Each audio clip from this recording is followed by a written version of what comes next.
Okay, so this project is making a mask.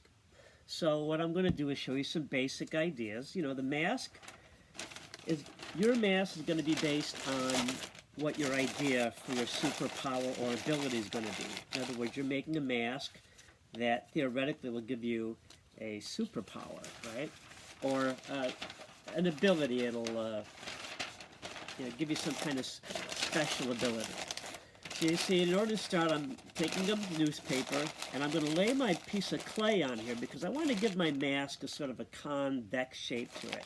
So I'll take that, ball up some newspaper. I'm then going to put some tape on that to hold it together while I'm working on it. Some masking tape that I have here on the side. This isn't going to be pretty, but it doesn't need to be. It just needs to be functional for the duration of making my mask, right? So there we go. It's a little piece of paper, kind of wadded up into the shape, the general shape of a face. You know, there we go. And then I'm going to take a piece of clay and I'm going to pound this out into a flat piece. I could use a rolling pin. And again, this is going to be just some conventional stuff of making a mask. I'm going to use the conventional proportions for a face for this because I don't really have a mask idea. So I'm pounding this out. You can see it's kind of taking on a shape like almost like a face, you know. I could always trim that with my pin tool. I can just do this. There we go. About a ½ inch thick or so. Has a nice facial, you know, shape to it. All right, then I'm going to lay that on my paper here, like so. And so that gives it a nice shape. All right, there we go. Now I'm going to divide this into some proportions. Again, conventional proportions, just for placement of facial features. I'll divide it down the middle like this, and in half vertically, and then in half horizontally. And then the bottom half I'll divide again horizontally like that. That'll show me where the nose is going to go, the eyes are going to go here, and the mouth, if I divide this lower half into thirds, your mouth is going to go here, where this upper third, this line for the upper third is going to go. Hopefully you can see all that.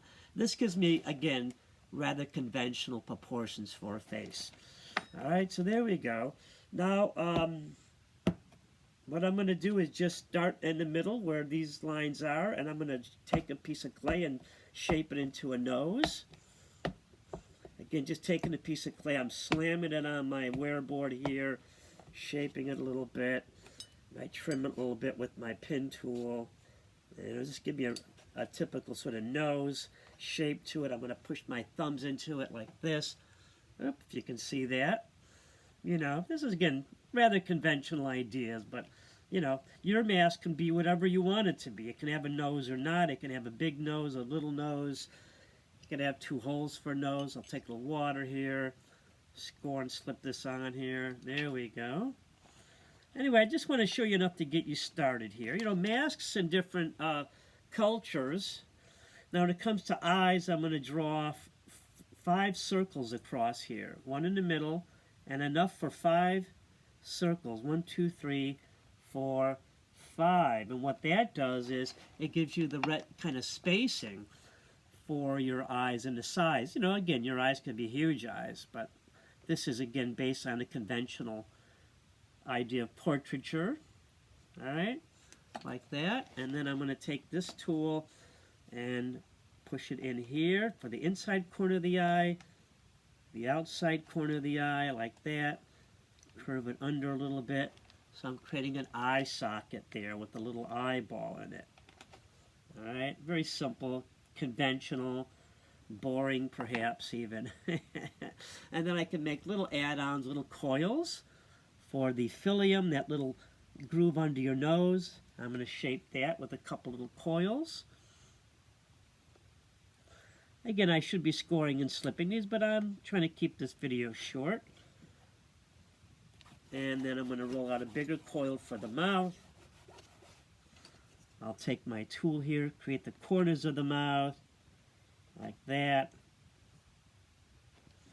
And then I'll put a nice big coil here, a little too big, for the upper part of the mouth. Looks like a mustache at the moment, but I'll blend it in there. Maybe I'll make the mouth open.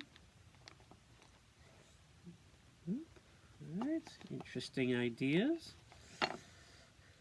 I can make little coils for the, I'm going to jump around here a little bit, for the upper eyelid,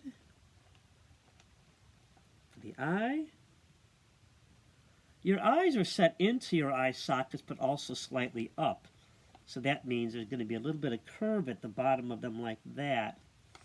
There we go. But you can see my face is coming along with just a few coils, just a little bit of this and that. You know, and again, I can exaggerate this. What would my superpower ability to be? I don't know. Who knows? I do not have one that I can think of. I'd like to fly, but then if I'm going to do something like flight, I could make my mask out of feathers. So I want your mask, the design of your mask, to reflect your superpower or ability, you know. So that would be one example, you know. If you're going to turn invisible, I don't know what that mask would look like. Maybe it'll be invisible too. So there's the beginning of my mask. There's just sort of a really quick down and dirty example of, you know, how you might get started. It doesn't have to cover the whole face. It can cover part of the face. Again, the design and its elements will be up to you. Okay? All right. Thank you, and I look forward to seeing what your results are.